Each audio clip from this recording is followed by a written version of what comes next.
So, ladies and gentlemen, we are back with another video regarding transfer news updates. We're going to go through a few players, a few rumours, and give my thoughts on it. So we're going to start off with the Kellerher to Brentford. So he is officially a Brentford player, and they've signed him for 12.5 million, and the deal could increase to around 18 million. Now, I think it's a good deal for Brentford. It's a good move for Kellerher. He's going to get first team football. Brentford are going to have a quality world-class keeper protecting their goal.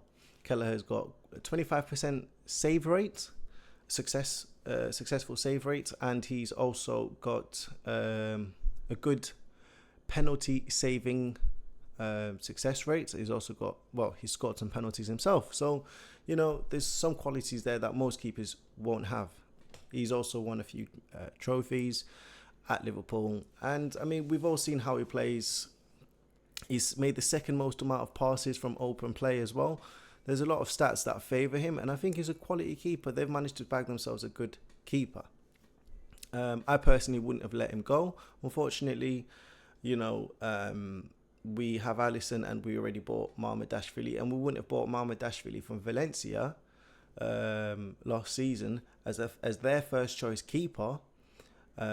To bring him to Liverpool so he can be our third keeper behind Alisson and Kellerher. So obviously Kellerher feels as though he's been ushered out, and he said when he was asked was it a difficult decision to leave Liverpool, he said, and I quote, "I don't think it was very difficult for me to leave Liverpool. I felt for my own career that the time was right for me to go to be number one and play every single week, and personally I'm happy for him. I think it's a good move for him. I think it's a good move for Brentford, and a lot of teams are trying to get into that big six conversation because the typical big six, some of them are falling off. Manchester United, Tottenham. Granted, next season they may come back up, but it's going to be a tough climb because the Premier League is becoming more competitive. It's becoming more tough, and teams like Brentford, Aston Villa, Newcastle, Brighton, Bournemouth, they are pretty much staying in and Crystal Palace are staying in and around 12th to 6th, and so it's having Kellerher in the back of your goal is going to definitely boost Brentford's fight to be in that conversation and to cement themselves in the top 8, top 6 conversation. Now, with Brentford getting Kellerher, it's allowed them to release a certain Mark Flekken. Now, in terms of Mark Flekken, he's gone to Leverkusen for 8 million euros. Now, that's a really good purchase for Leverkusen. And I wouldn't say it's a big loss for Brentford because Kelleher is clearly the better keeper than Flekken. I believe he's the younger keeper compared to Flekken. But in terms of quality, definitely a better player. For 10 million extra, I think it's a bargain. Leverkusen, I'm not too certain what keeper they had before. I haven't really done my research into that. But from what I've seen of Flekken in the Premier League, is really good. Now, the Bundesliga isn't as tough. There's a few teams that will push you to your limits, the likes of Dortmund, the likes of Bayern Munich. Now, the other teams, they're good, but they're not going to test you as much as what Premier League teams have tested you. So I think Mark Flekken is a really good purchase for them, long term. Now, with this, we all thought that, so basically there was a triangle. We wanted Wirtz. The team we want Wirtz from wants Mark Flekken, and the team that they want Mark Flekken from wanted Kellerher. So someone had to trigger the movement, and we did. We decided to let go of Kellerher for a lot cheaper than what we would have wanted. I think Kellerher is probably worth around 30 million or so euros. I won't push it too far up because he's not had enough first team experience to bump his price up. But 30 million for us, or what should we say, 12.5 million to 18 million for a second keeper, I think it's a decent price. Now, that's obviously triggered for them to sell Flekken, which we would hope has sped up the process for them releasing Florian Wirtz. Now, we all know Wirtz does already want to come to Liverpool, but we'll get onto him very shortly. Now, within that triangle, we knew that Leverkusen also wanted a player exchange or a swap deal with Liverpool, so we get Wirtz, they get a player off us, and I believe that player would have been Harvey Elliot because it's almost a tit for tat replacement. Harvey Elliot can play as a centre attacking midfielder, just like Wirtz did for them. Liverpool valued Harvey Elliot around 50 million.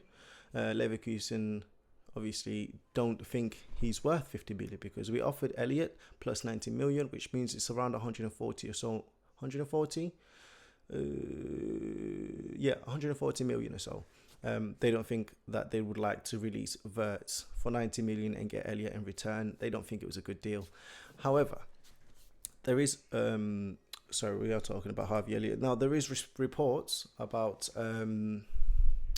Harvey Elliot, and this report is from Florian Plettenberg, and he says that he believes the move to Leverkusen is off. Elliot has suggested that he's interested in going to Serie A. Now, which team? I'm not too certain myself.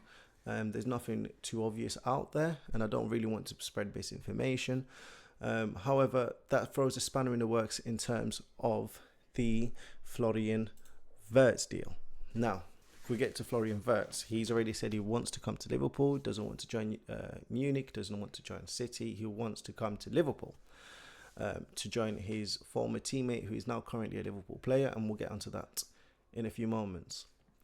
Now, Florian Plettenberg also posted, was rumouring a few days ago that Wirtz wants to join Liverpool. However, he wants the number 10. Obviously, Wirtz has now showed what kind of person he is. Very outspoken, very confident. And he posted on his Instagram story saying, "Who says I want the number 10? Don't believe everything that's written." To me, that suggests he wants to come to Liverpool, and he's coming to Liverpool, and the shirt number is not even a consideration in terms of this whole deal. He can choose whatever number he wants, as long as, it's not another player's number. As he quotes, he quotes, "I respect players," and that's already showing other Liverpool players that this guy is a cool chap, if they didn't know that already. So hopefully the Wirtz announcement will be made very shortly. Hopefully we get this all sorted. I don't think it should be dragging on as long as it is. But obviously Leverkusen would like to get as much money as they can out of Liverpool. So we're going to move on to the story about Luis Diaz. Luis Diaz to Barcelona, is it possible? Yes, it's possible. There's reports from today suggesting that Diaz has agrees he wants to move to the La Liga side, Barcelona. My thoughts on this, it would be a good move for him personally if he was to be a starter. I think he's got the quality, and I think the La Liga Spanish league isn't as competitive as the Premier League. Therefore, he can shine a little bit more when it comes to skills and doing what he likes doing best. I personally think at Liverpool, he's maybe this season they were just trying to assist Mo Salah a lot, but I think he was doing a lot of skills, a lot of aggressive movements going forward, but without much output. Even though he got a few goals under his name throughout the season and a few assists, I think he could have done a lot more. There's a lot of times where I think a lot of our players, attacking-wise, could have done a lot better. And Diaz is one of them. I was getting frustrated with him. I think there's a lot of other players we could get. So Diaz is reported to be worth around, the price tag Liverpool are putting is around £72 million. And with that being said, I mean, we can get quite a few players for that price. There's talks of Rafael Leao being in the radar, Anthony Gordon being in the radar. There's quite a few players out there that I think we could get that will boost Liverpool's attack more than what we would have if Diaz was to stay. So it's a possibility.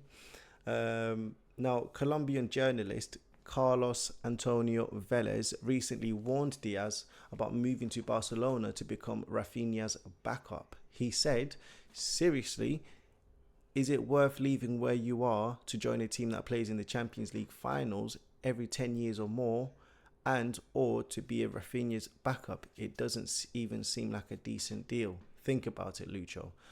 Wise words. The way Liverpool are progressing, the people that Liverpool are looking at, the players Liverpool are looking to bring in, players that Liverpool are looking to release. It looks like Liverpool are trying to strengthen to fight for the Premier League and the Champions League and all the other domestic cups available, FA Cup, the EFL Cup, so on and so forth.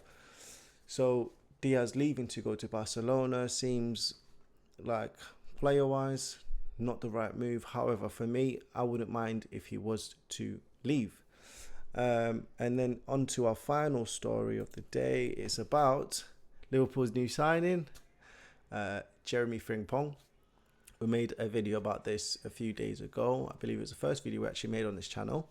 And yeah, he's officially a Liverpool player. I wanted to let the dust settle, let everyone make their own videos about it. I'm excited about this player. We've already spoke about this. I just, wanted to add it onto the video. He's an exciting player, exciting right back option, exciting right wing option.